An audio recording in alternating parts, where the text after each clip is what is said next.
Maka Rasulullah SAW mengatakan, at-taqwa hahuna. Takwa itu di sini, bukan di sini takwa. Ya, takwa itu di sini. Maka untuk bisa terus bertakwa kepada Allah, ini yang harus kita perbaiki, perbaiki hati. Oh, bagaimana cara perbaiki hati? Sedikit-sedikit kita salat, beribadah, kita baca Quran, kita bersedekah. Untuk apa? Supaya memperbaiki hati.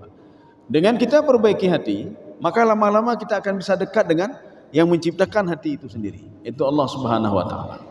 Maka Rasulullah berdoa, Allahumma ati nafsi taqwaha wa zakkiha anta khairu man zakkaha anta waliyuha wa maulaha. Gemuk Rasul baca yang baik. Allahumma ati nafsi taqwaha. Ya Allah, nejuk jiwa alun selalu bertakwa kepada Engkau ya Allah. Bukan akal, Pak. Nejuk utak alun supaya bisa mencerna, tidak, Pak, tetapi hati, Pak. Hatilah yang bisa mencerna yang gaib, Pak. Ya, Pak. Hatilah yang membuat kita yakin kalau di samping kita ada rakib dan atid. Sedangkan otak hana, Pak. Otak berpikir, mungkin, ya, Pak. Tapi hati selalu mungkin. Kenapa? Karena yang melakukan itu, yang menciptakan itu, yang ngomong itu adalah Allah Subhanahu wa taala. Maka kita yakin dengan hati, Pak. Ya, jadi bukan dengan otak.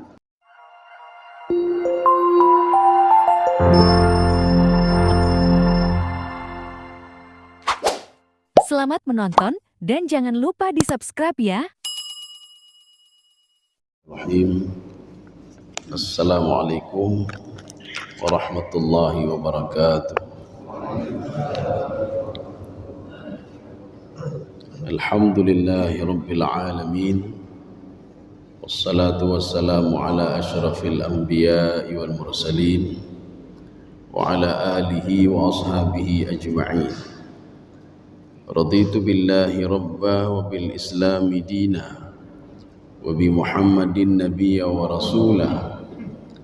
Rabbi shrah li sadri wa yassir li amri wahlul 'uqdatam min lisani yafqahu qawli.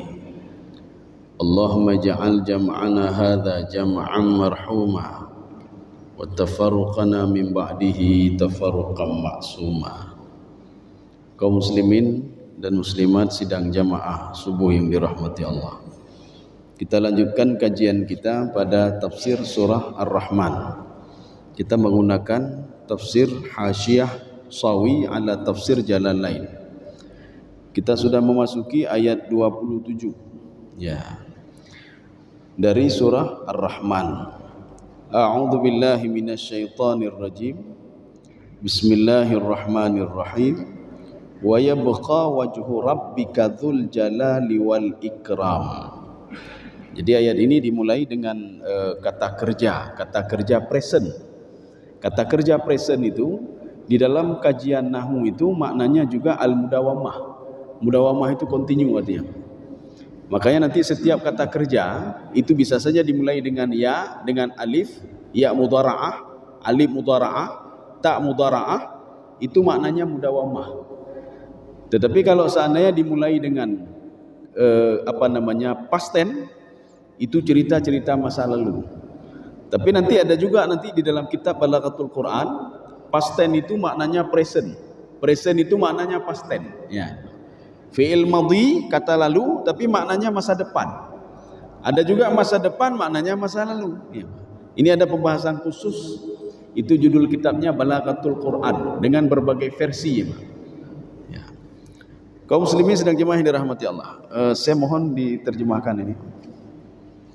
Ya, coba dibaca. Tetapi wajah Tuhan yang memiliki kebesaran dan kemuliaan tetap benar. Iya. Yang kekal itu cuma Allah Subhanahu wa taala. Di sini ada penyebutan wajah ya. Kita tidak usah mempersoalkan masalah itu, Pak. Masalah takwil, masalah ini tidak usah kita persoalkan. Kadang-kadang seorang ribut gara-gara ini, Pak. Gara-garanya karu ya. Quran tan kebaca tapi dan baca tenanya ya beka wajahnya Allah begiban. Ya kai mendawai. Jadi kita tidak usah masalah itu tidak usah kita persoalkan. Karena begini saja kita berprinsip laisa kamitslihi syai'un. Allah tidak sama dengan makhluk. Waktu katanya pakiban yadullah fawqa aydihim.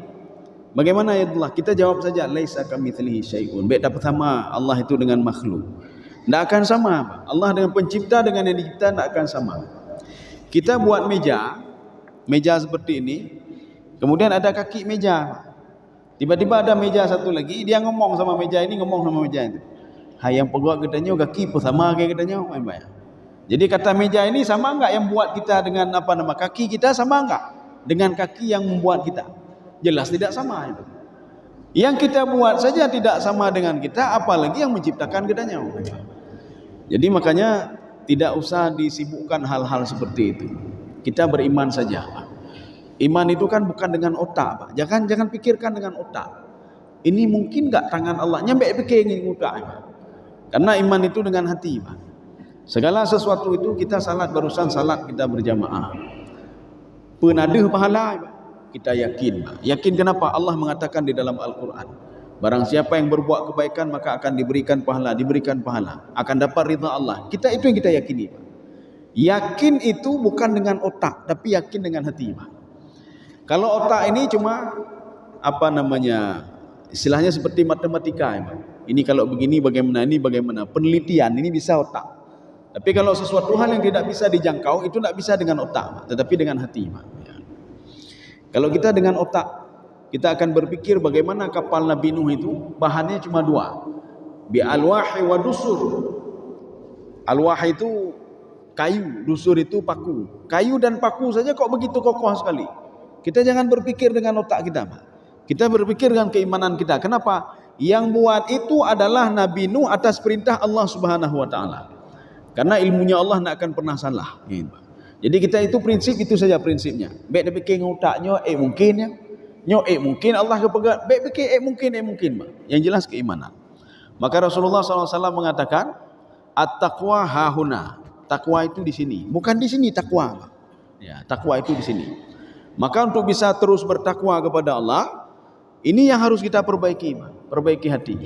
Oh, bagaimana cara perbaiki hati? Sedikit-sedikit kita salat, beribadah, kita baca Quran, kita bersedekah. Untuk apa? Supaya memperbaiki hati. Dengan kita perbaiki hati, maka lama-lama kita akan bisa dekat dengan yang menciptakan hati itu sendiri. Itu Allah Subhanahu wa taala. Maka Rasulullah berdoa, Allahumma ati nafsi taqwaha wa zakkiha anta khairu man zakkaha anta waliyuha wa maulaha. Gemar Rasul baca yang baik. Allahumma ati nafsi taqwaha. Ya Allah, nejuk jiwa lun selalu bertakwa kepada Engkau, ya Allah. Bukan akal, Pak. Nejuk utak lun supaya bisa mencerna, tidak, Pak. Tetapi hati, Pak. Hatilah yang bisa mencerna yang gaib, Pak. Ya, Pak. Hatilah yang membuat kita yakin kalau di samping kita ada rakib dan atid. Sedangkan otak hana, Pak. Otak berpikir, mungkin, ya, Pak. Tapi hati selalu mungkin. Kenapa? Karena yang melakukan itu, yang menciptakan itu, yang ngomong itu adalah Allah Subhanahu wa taala. Maka kita yakin dengan hati. Ya, jadi bukan dengan otak. Kaum muslimin sedang jemaah yang dirahmati Allah.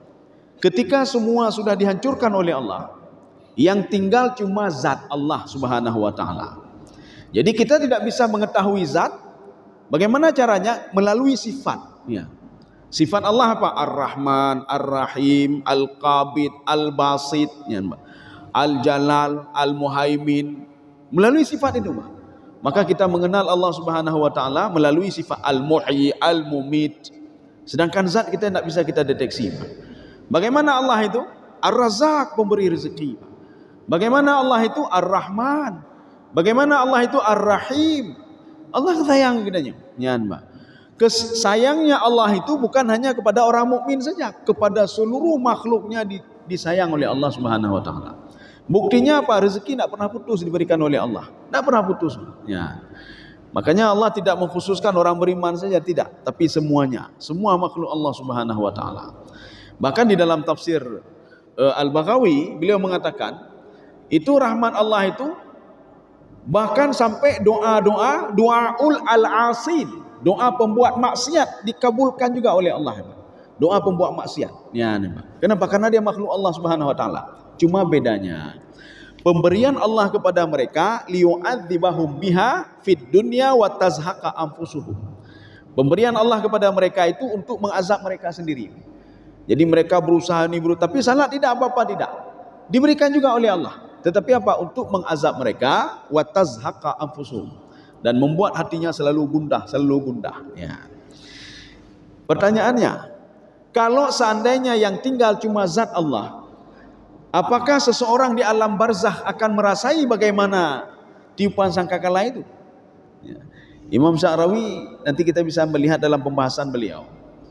Ketika tiupan sangkakala yang pertama, itu yang di dalam kubur tahu nih Pak, itu pui Pak. Dalam kubur itu tahu, bukan tidak tahu. Artinya semuanya itu akan mati Pak. Sebelum kita jelaskan ini kita sekarang tidak bisa mendeteksi hal gaib. Kita tidak tahu ada malaikat di samping kita. Kita tidak tahu ada setan di samping kita. Kita tidak tahu ada malaikat hafazah di samping kita. Tetapi ketika kita mau meninggal dunia, atau bahkan setelah kita roh berpisah dengan jasad, Imam Ghazali mengatakan inkashafat anhu al-haqaiq al-ghaibiyah. Kita sudah melebur dengan alam gaib. Ya, kita sudah melebur.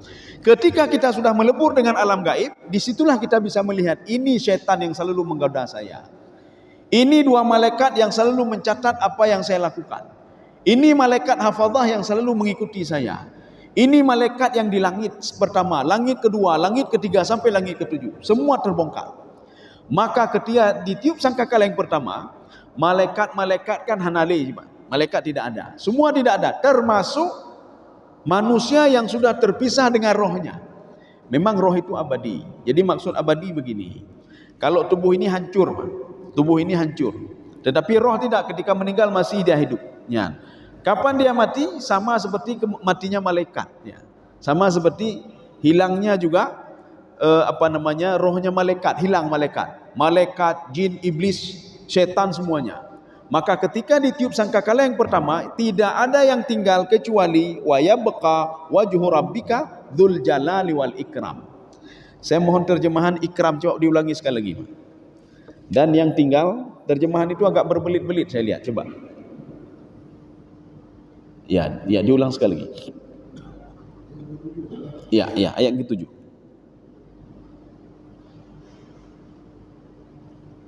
Atau ada yang lain, coba dibaca ayat, coba. Dan tetap ikram Ya. Dan tetap kekal wajah Tuhanmu yang mempunyai kebesaran dan kemuliaan. Kemuliaan apa itu maksudnya, Pak?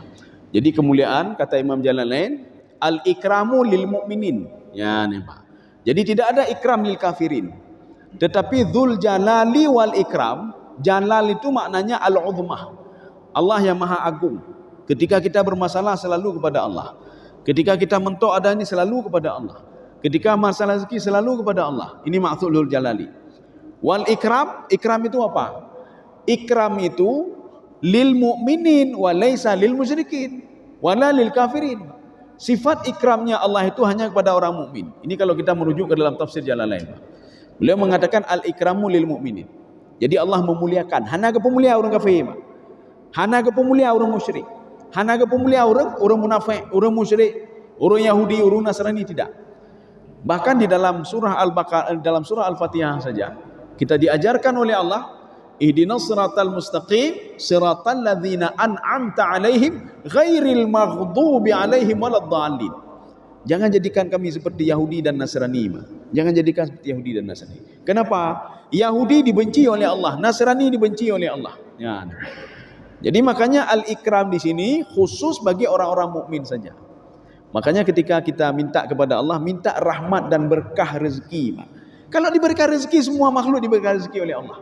Binatang gejo rezeki, orang kafir gejo rezeki, musyrik diberikan rezeki. Maka baik dan melaki, ya Allah nejo rezeki kalau enggak ada jauh beda dengan mereka. Berikan keberkahan rezeki kepada saya, berikan rahmat kepada saya. Ini adalah Pak yang tidak dimiliki oleh orang-orang kafir. Maka yang dimaksudkan Zul Jalali wal Ikram, ini ikramun lil mu'minin. Ya. Itu hanya khusus untuk orang-orang mukmin saja. Maka keberkahan tidak ada sama mereka. Jadi makanya kehidupan itu akan nikmat apabila berkah. Untuk apa harta banyak tak berkah? Tak ada nilai, Pak. Jadi kalau emas itu 1 kilo emas dengan 1 kilo besi kan berbeda nilainya, Pak. Kalau jumlah ininya sama-sama 1 kilo. Tetapi nilainya berbeda. Kita kan secara mencari nilai, Pak. Kalau kita mencari jumlah tidak jauh beda dengan orang kafir. Orang kafir minta jumlah juga. Kita sekarang minta keberkahan. Ya. Kaum muslimin sedang jemaah yang dirahmati Allah. Kita lanjut. Fabi ayyi ala'i rabbikuma tukadziban. Ini fa kita ulang-ulang lagi. Ini fa tafri namanya. Fa tafri adalah fa yata'allaqu bima qablahu. Ini erat kaitannya dengan ayat sebelumnya. apakah kamu itu tidak mensyukuri juga nikmatku, kata Allah. Wahai orang beriman, sudah saya berikan ini, saya berikan ini, saya berikan ini. Kemudian kata Allah Subhanahu wa taala, untuk orang kafir, untuk orang munafik, untuk Yahudi, apakah secara akal kamu tidak percaya kalau manusia akan mati? Yang tinggal cuma saya. Tidak ada satu manusia pun yang mengingkari kematian, tidak ada. Tidak ada yang mengingkari kematian. Semua mereka itu menganggap kematian itu memang ada. Kalau kematian tidak ada, maka orang dulu itu hidup sampai sekarang. Fir'aun mentangna, Qarun mentangna, semua masih ada. Walid al-Mughirah, Abu Jahal, Abu Lahab mentangna. Tetapi apa? Mereka kan sudah tidak ada lagi. Maka Allah katakan ini dua untuk dua. Fabi ay ala'i rabbikuma tukadziban. Pergunakan otakmu, kata Allah, akalmu untuk mencerna. Apakah enggak cukup itu otak itu sebagai nikmat aku berikan kepada kalian, kata Allah. Kemudian orang mukmin lagi, apakah tidak cukup? Keberkahan saya berikan, nikmat saya berikan, rahmat saya berikan, petunjuk saya berikan. Apa enggak cukup itu sebagai bukti rasa syukur kalian kepadaku, kata Allah. Ya. Fabi ay ala rabbikuma tukadziban. Siapa rabbikuma itu? Jin dan manusia. Itu bukan untuk malaikat. Ayat ini diturunkan bukan untuk malaikat, bukan untuk iblis dan setan, tapi untuk manusia dan jin. Yang dua, Pak. Karena yang ada hukum taklifi itu mereka berdua. Wa ma khalaqtul jinna wal ins illa liya'budun.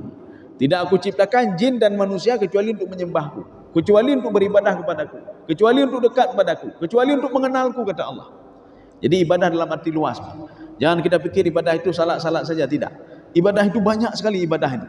Cuma kita saja yang malas untuk untuk berbuat. Niat baik saja sudah ibadah. Kita berangkat kantor saja sudah ibadah. Apabila kita formulasikan sedemikian rupa, semua ibadah. Kita antar anak sekolah saja sudah ibadah. Kita mendamaikan dua orang yang ribut saja sudah ibadah.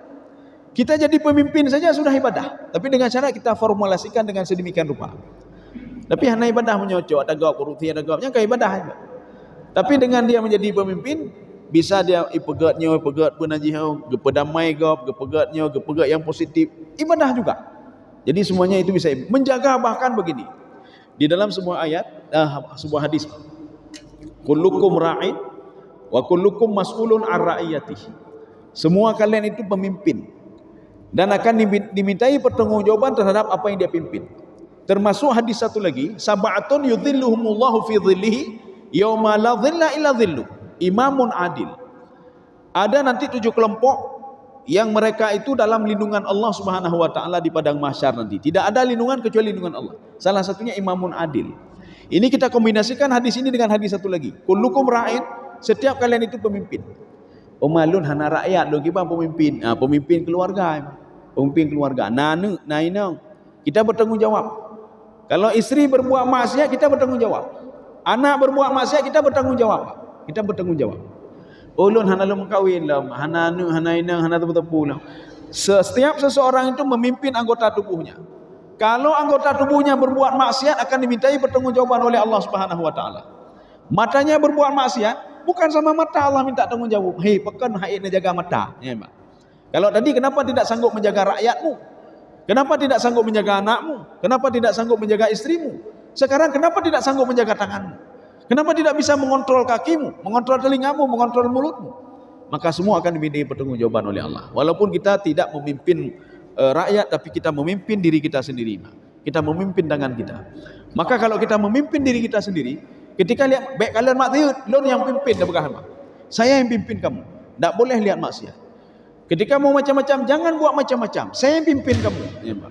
Kalau ingin makan haram, baik baju haram, lo yang pimpin. Dengarkan perintah saya. Ya, tak berkah. Jangan sampai kita itu diinikan oleh hawa nafsu, bak keinginan mehenya yang hala-hala, hana tu orang beda ali. Mana yang hala, mana yang haru. Ya. Kaum muslimin sedang jemaah yang dirahmati Allah. Kita lanjut. Yas'aluhu man fis samawati wal ard. Ya, ini kita bagi dua itunya ya. Kita terjemahkan segini dulu ya. Ya, coba diterjemahkan. Apa yang ada di langit dan bumi selalu meminta kepadanya. Meminta apa ini, Pak? Apa yang melekeh, Pak? Kita sekarang kembali ke tafsir sebelum kita lihat sawi, Pak. Tafsir Ibnu Abbas. Apa kata Ibnu Abbas? Man fis samai yatlubunal maghfirah.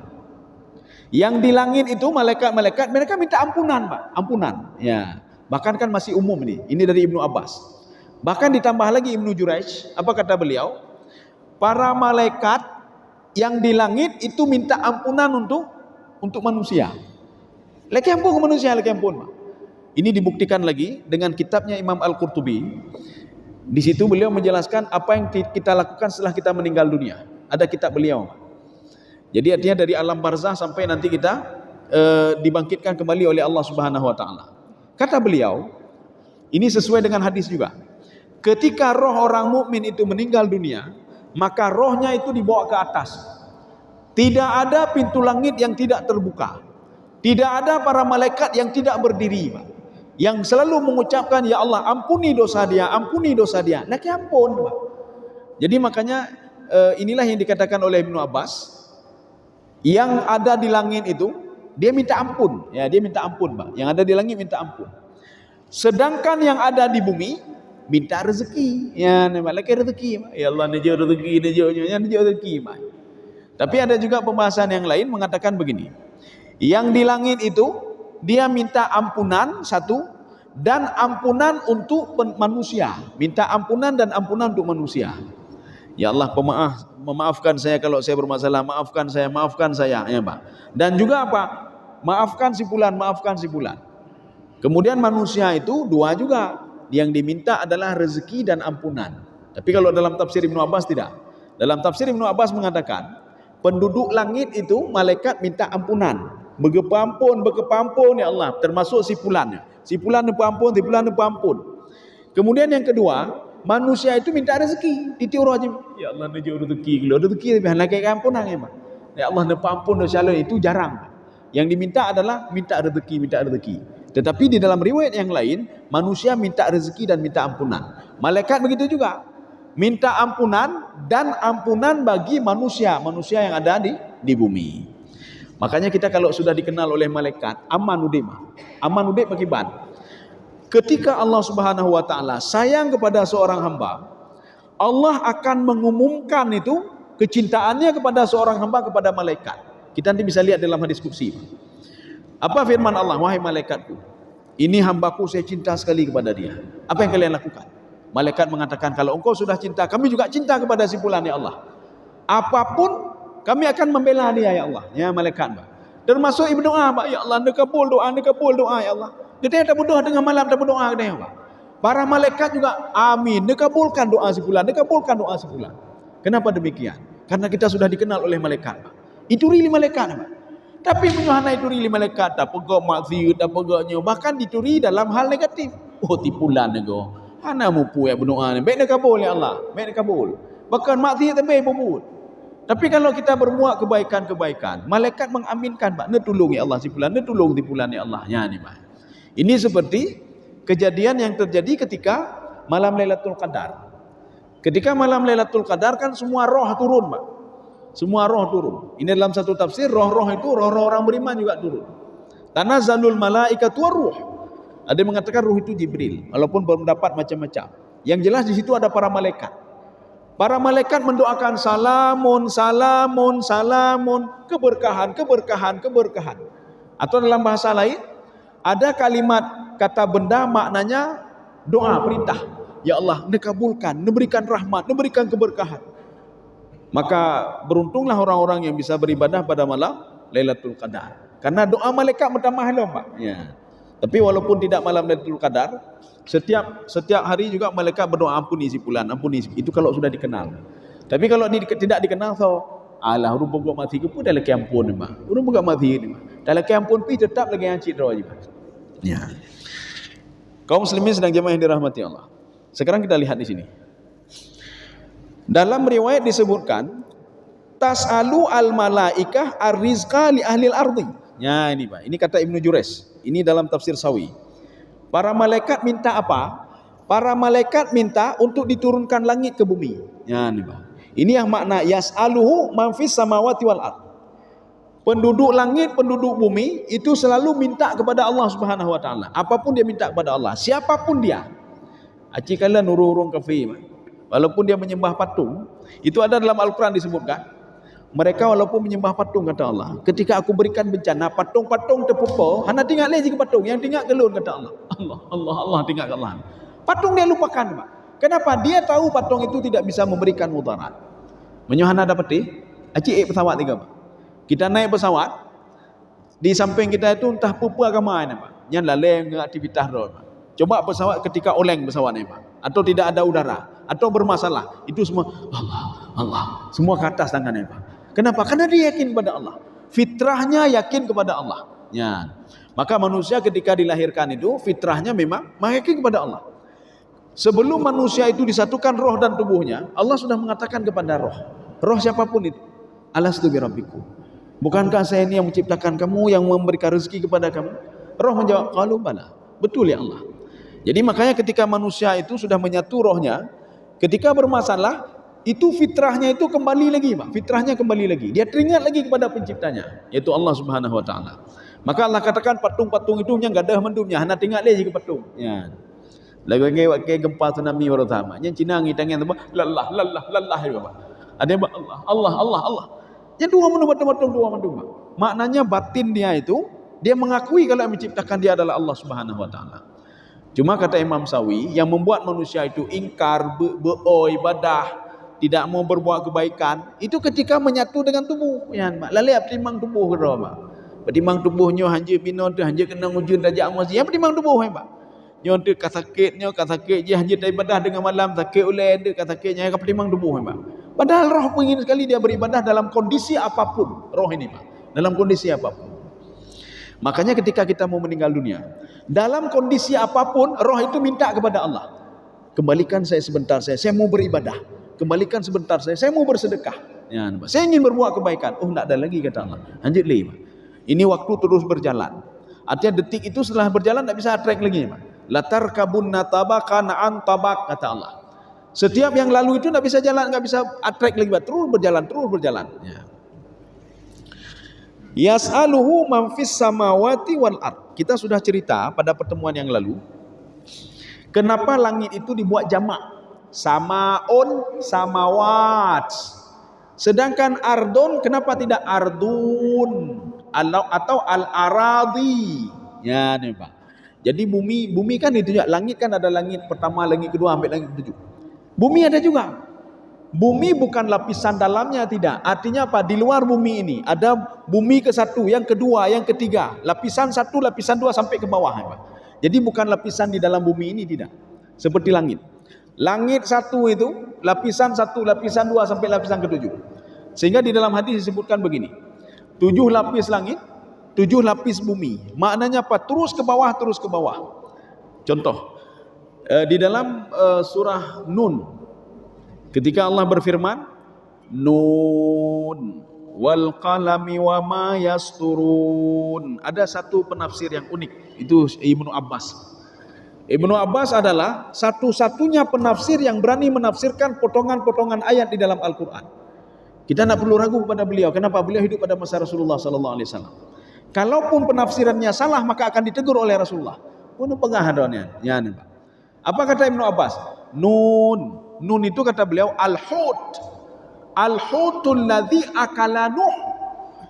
Nun itu adalah ikan paus yang menelan Nabi Nuh alaihissalam. Ini kata Ibnu Abbas. Di mana posisinya?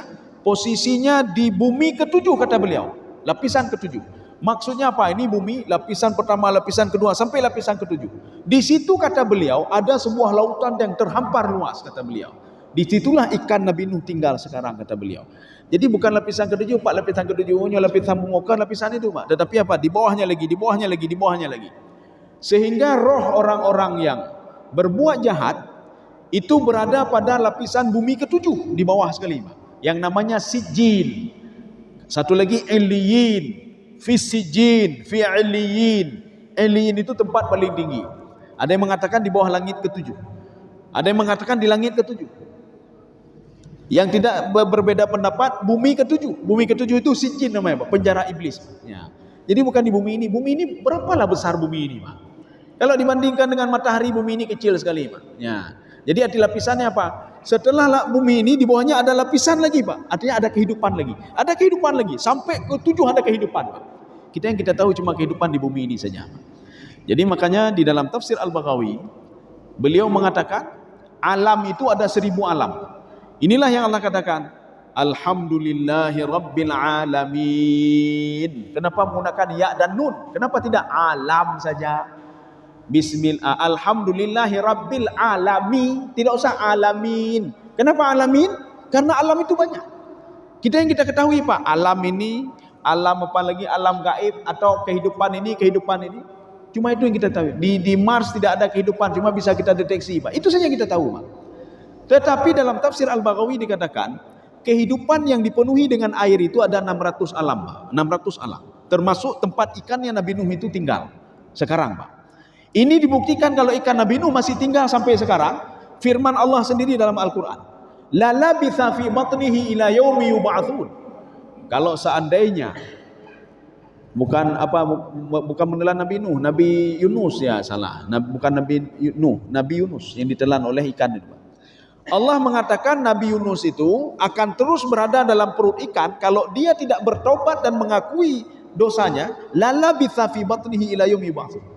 Dia akan terus berada dalam perut ikan sampai hari kiamat nanti. Sampai saya tiup sangkakala nanti. Ya. Dengan keengkut mati. Maknanya ikan itu masih hidup sampai sekarang. Tetapi posisinya saja sudah dipindahkan oleh Allah Subhanahu wa taala. Tidak berada di bumi ini lagi tetapi di bumi ketujuh. Artinya apa? Lapisan ketujuh. Kalau langit itu lapisan 1, lapisan 2 sampai lapisan ke-7. Setiap lapisan ini kan berbeda-beda. Ada yang lapisan kalau langit itu lapisan pertama itu amwaj, gelombang. Nanti berbeda lagi lapisan kedua, nanti ada lapisan emas, ada lapisan zabarjaj. Itu permata, Pak. Kalau bumi ini kan yang keras, Pak. Nanti ada lapisan lagi. Bukan lapisan di dalam bumi tidak, tapi di luar bumi sampai ke bawah. Ya. Kaum muslimin sedang jemaah yang dirahmati Allah. Hokanya. Ya, jadi ini yang dimaksudkan dengan penduduk langit dan bumi itu, mereka meminta kepada Allah, yang diminta apa? Tas'aluhu al-malaikah arizqa li ahlil ardi. Jadi mereka itu minta diturunkan rezeki. Ya Allah dapat rezeki, termasuk setiap hari itu ada 2 malaikat yang turun, Pak. Ya, Pak. Ya, tiap pagi, Pak, di bengah, Pak. 2 malaikat yang turun. 2 malaikat ini setiap hari dia berdoa. Maka kenapa kita bersedekah subuh itu luar biasa, sedekah subuh, pahala sedekah subuh.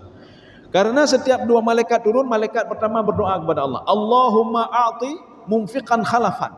Malaikat itu amin. Kemudian berdoa lagi, Allahumma a'ti mumsikan talafan. Ya Allah, nejo uru yang dermawan itu ya Allah, ganti hartanya ya Allah. Dan berikanlah kepada orang yang yang kikir itu kehancuran hartanya ya Allah. Ya, amin. Berangkat malaikat. Ya. Maka kita menginginkan pahitul malaikat, dan bersedekah nih, Pak. Berdoa ada malaikatnya, Pak. Jadi artinya apa? Doa malaikat itu kan malaikat tidak berbuat dosa sama Allah, Pak. Lagi doa anak yatim hanatuk balik belum kan? Atau doa anak kecil yang belum berbuat dosa lagi, Pak. Jadi artinya apa? Kemungkinan dikabulkan itu ada. Paling-paling kalau tidak ada, nanti malaikat pernah nanti bertanya, kenapa tidak engkau kabulkan ya Allah? Ya, Pak. Padahal si fulan sudah berdoa, sudah begini. Wahai malaikat, tidak saya kabulkan doanya karena dia itu malbasuhu haram. Pakaian yang dipakai haram, Pak, diperoleh dari yang haram. Abai ke korupsi ke belum baca ke ya ibadahnya, Pak. Enggak sembahyang. Atau mat'amuhu haram, masyarabuhu haram. Dia sebelum berangkat ke masjid tadi makan yang haram juga. Minum yang haram juga. Jadi abai yang hari kumpul masjid. Tidur masjid ke berdoa ada ya Allah nejonya. Hana gejo kata Allah, hana lejo kata Allah. Nah akan saya berikan. Kenapa? Karena dia itu semuanya haram. Ya. Tetapi, ya, kita jangan salah. Yang Allah tidak berikan itu apa? Kalau orang kafir minta, kenapa diberikan oleh Allah? Kita jangan salah paham. Yang dimaksudkan oleh Allah, tidak saya berikan keberkahan dan keberkahan harta, rahmat dan petunjuk tidak saya berikan kepada dia. Tetapi karena dia sebagai makhlukku, saya berikan semuanya untuk mengazab dia, kata Allah. Untuk mengazab dia. Maka orang berbuat maksiat ketika minta dia bekerja semaksimal mungkin, kenapa dia dapat? Karena dia makhluk Allah Subhanahu wa taala. Diuji oleh Allah, Pak. Karena sifat Ar-Rahmannya Allah Subhanahu wa taala. Tetapi apa? Harta itu untuk mengazab dia. Dan hatinya selalu gundah. Maka kalau kita itu banyak harta, harta, tapi hati gundah, yang perlu datanya yang bakro oleh, Pak. Nyupa Allah dalam keazab belum? Ya datanya, Pak. Harta makin bertambah, kita tidak salah, kita tidak beribadah. Yang hati makin gundah, Pak. Seperti gundahnya Walid Al-Mughirah. Ini harta saya makin bertambah. Tapi apakah makin penyakit, makin mendaduk hati, Pak. Rupanya Allah sedang mengazab dia, Pak. Ya. Yang akhirnya Walid Al-Mughirah beliau meninggal dalam keadaan penyakitan, sakit, Pak. Sakit, miskin lagi, Pak. Miskin, fakir lagi. Ya, Pak. Bukan miskin tapi fakir. Dan anaknya meninggal dunia. Hartanya habis dirobot oleh orang lain, Pak. Habis minum harta aja, Pak. Ya. Kita lanjutkan sedikit lagi, Pak. Hoka pun. Kulla yaumin huwa fi sya'an. Ya, sampai ke situ saja. Ya, coba diterjemahkan. Setiap waktu dia dalam kesibukan. Kiban maksud setiap waktu beliau dalam kesibukan. Kiban ya. Di sini sama juga. Ada terjemahan yang lain?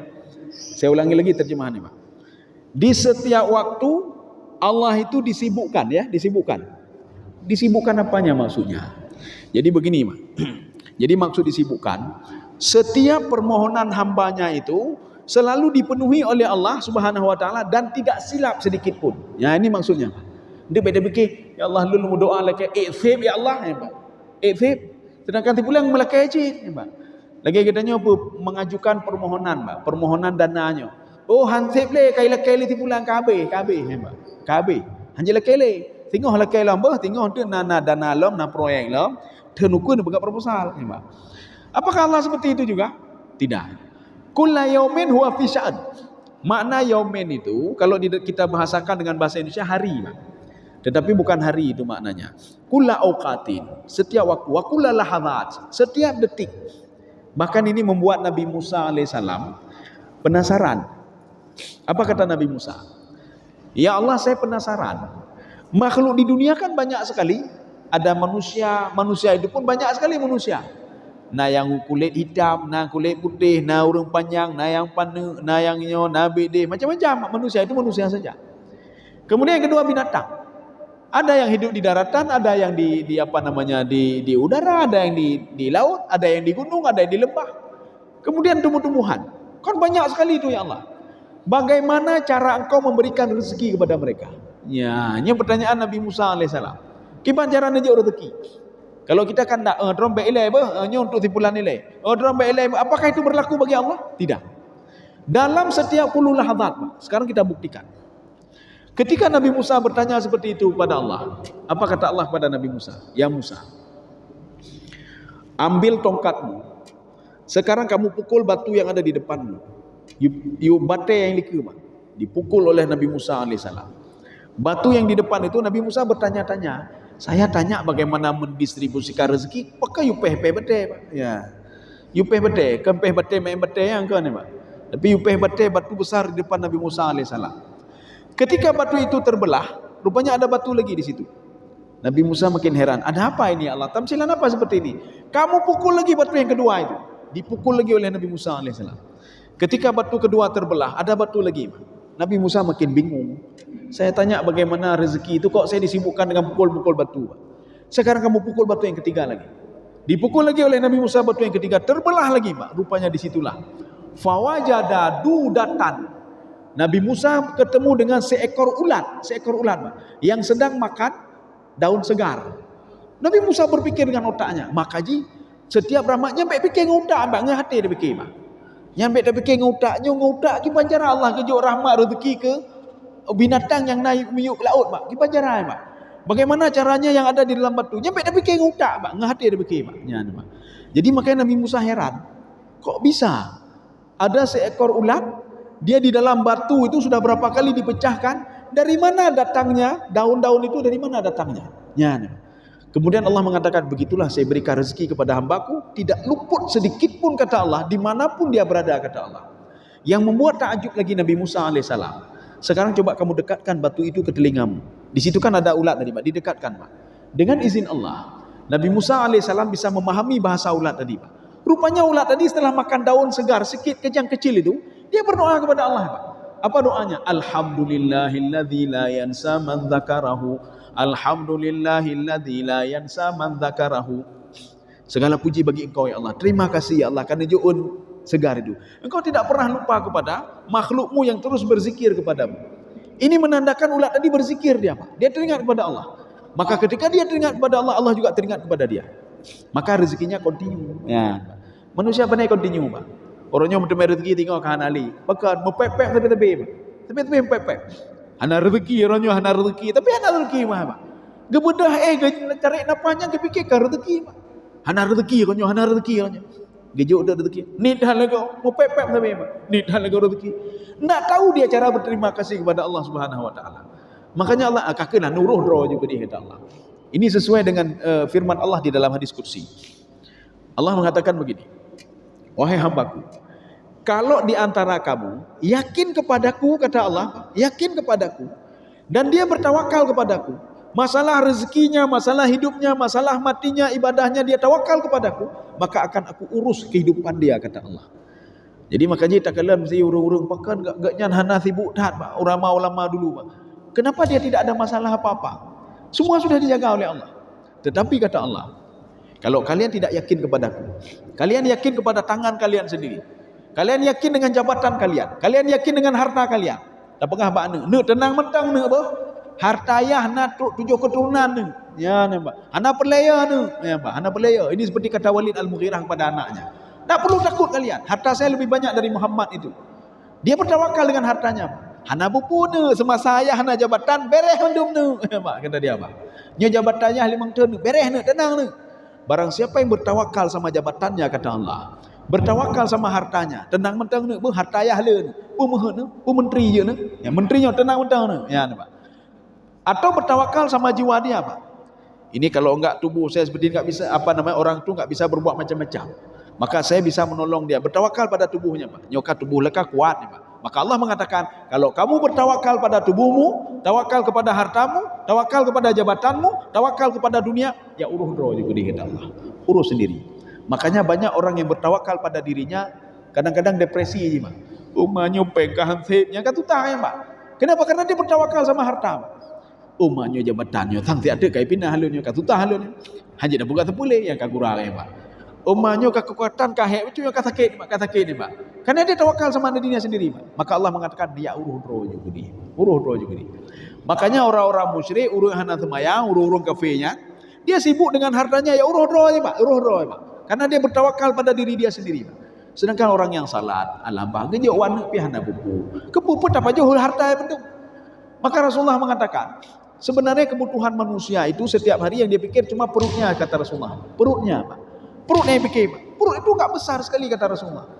Tetapi dia di otak dia apa? Harta benarnya, meh benar, lampu benar, hotel benar, mandum benar Pak. Bahkan apa? Itu tidak dia makan ya Pak. Rasulullah kan mengatakan dalam sebuah hadis yang begini, celakalah kata Rasulullah, bermalai dan celaka kata Rasulullah. Tabnuna wala taskunun. Ada orang sudah membangun, tapi tidak pernah tinggal dia di situ Pak. Ya Pak. Maka celakalah orang ini kata Rasulullah, dan memalai kata Rasulullah. Dia banyak sekali tapi tak pernah tinggal ya Pak. Ulun nanyo, tak pernah tinggal ya. Dia bangun terus Pak. Ya Pak. Kemudian ada hartanya, dia simpan terus Pak. Ya, celakalah orang-orang seperti ini. Ya. KB. Makanya ini makna wahwa fi sya'an. Kita lihat mungkin ada tafsiran yang lain ya. Sya'nun itu kalau kita lihat dalam bahasa Arab itu namanya amrun azim. Amrun azim itu Pak, urusan yang dahsyat. Maka kita kalau ingin minta sesuatu yang tidak mungkin secara akal, mintalah kepada Allah. Burung yang hananu lagi Nabi Zakaria Pak. Minta kepada Allah. Secara medis tidak mungkin, secara akal tidak mungkin. Tapi kenapa mungkin sama Allah Subhanahu wa taala? Ini namanya fisaan. Semua mungkin Pak. Ya. Cuma mungkin tergantung yang katanya Pak. Kita mungkin ada berbuat maksiat atau apa kita ini. Mungkin itu adalah musibah bagi kita nyo. Pekan lu lagi orang sabi Pak. Mungkin itu musibah bagi masa lalu kita Pak. Gejuk oleh Allah Subhanahu wa taala musibahnya untuk mengenang kita masa lalu kamu seperti ini. Kamu seperti ini. Maka doamu tidak saya kabulkan dulu kata Allah. Ya Pak. Tidak saya kabulkan dulu. Makanya ketika kita berdoa, ya Allah saya sudah salat, saya sudah beribadah, kenapa tidak engkau kabulkan juga? Ada masalah-masalah tertentu Pak. Yang ketika Allah Subhanahu wa taala nanti kalau mengabulkan, maka Allah katakan dalam Al-Qur'an begini. Rezeki itu kata Allah, saya walau basatallahu rizqa labaghaw fil ardi. Kalau rezeki saya hambur-hamburkan terus kata Allah, maka orang itu akan ingkar nanti kepadaku kata Allah. Maka supaya tidak ingkar saya tidak berikan dulu pada dia. Saya berikan sedikit-sedikit. Bisa saja gara-gara masa lalu kita Pak. Masalah untuk menebus masa lalu maka diberikan azab oleh Allah. Nyo azab masa untuk hanalu jahili ya nampak. Untuk tidak akan aku azab. Ini untuk mengenang masa lalu kamu dulu supaya kamu tahu diri kata Allah. Ya, benda pura ni pak. Jamun tak zalimi kau, tak pegatnyo, tak jauh tak gop. Maka jino katanya berlaku oleh Allah Subhanahu wa taala. Orang lain ni zalimi katanya pak. Ini di dalam kajian tafsir namanya istitrat namanya pak. Hati-hati pak. Kalau kita berbuat masalah dengan orang lain yang itu akan berbuat masalah juga dengan kita. Ya, itu istitrat namanya. Maka Rasulullah SAW mengatakan begini, kalau kamu ingin dihormati oleh anakmu, kata Rasulullah, maka hormatilah orang tuamu. Apa makna filosofinya apa? Artinya berbuat baiklah kepada orang tua. Kalau kita berbuat tidak baik kepada orang tua, masalah dengan orang tua, anak kita juga akan bermasalah dengan kita. Maka baik dapatlah bit anak kurung aja ada berapa? Jamun kena kurung aja ngurung cik. Ya. Ini namanya istitrat namanya Pak. Jadi seperti Nabi Musa alaihissalam. Ketika Nabi Musa protes kepada Nabi Khidir alaihissalam. Kenapa kamu bunuh anak ini? Kamu sudah berdosa kamu. Qatalta nafsan zakiyatan bighairi nafsin. Ya, kamu sudah bunuh ini, kamu berdosa kamu. Allah ingin menampakkan kepada Nabi Musa, kamu dulu kan membunuh juga kamu. Masa kamu tidak teringat dosamu? Kamu membunuh suku Kipti. Faqadha alaihi, sekali pukul mati itu Pak, suku Kipti itu. Ini pelajaran juga bagimu. Ya, Pak. Gedenya bin Najib, Pak. Segala sesuatu hal yang sudah pernah kita buat akan kita alami juga, Pak. Maka kita terus walaupun itu kita terima saja. Lun nak terlalu begaji bina ya Allah. Nepo maaf lun ya Allah. Itu kita lakukan, Pak. Ya, jangan merasa putalah lun. Kalau demikian kita terus seperti itu, Pak. Ya, terus seperti itu. Saya rasa cukup sekian. Oh ya, tunggu sikit lagi. Ada Al-Alusi. Imam Alusi itu sya'an itu apa? Iqta masa alu. Kata beliau, ada satu tafsir itu namanya judulnya Ruhul Ma'ani yang dikarang oleh Imam Al-Alusi. Apapun permintaannya, termasuk orang maksiat akan diberikan oleh Allah, cuma dalam kapasitas yang berbeda. Bagaimana kapasitas berbeda? Orang kafir yang minta diberikan oleh Allah dalam kapasitas dia makhluk Allah. Orang mukmin yang minta kepada Allah dalam kapasitas apa? Karena dia patuh dan taat, keberkahan akan diberikan kepada dia. Maka beda, Pak. Harta pemberian Allah kepada orang yang tidak salat dengan orang yang salat walaupun ininya sama tapi berbeda. Nilainya berbeda. Kalau ini ketenangan jiwa yang ada, Pak. Kalau orang kafir tadi makin tutah, Pak. Makin le harta makin tutah. Makin le kedai makin tutah. Makin le lampu makin tutah, Pak. Kenapa? Karena dia memang tidak salat, tidak patuh kepada Allah Subhanahu wa taala. Saya rasa cukup sekian. Mudah-mudahan ada manfaatnya bagi saya sendiri jemaah sekalian. Subhanakallahumma bihamdika asyhadu an la ilaha illa anta astaghfiruka wa atubu ilaik. Assalamualaikum warahmatullahi wabarakatuh.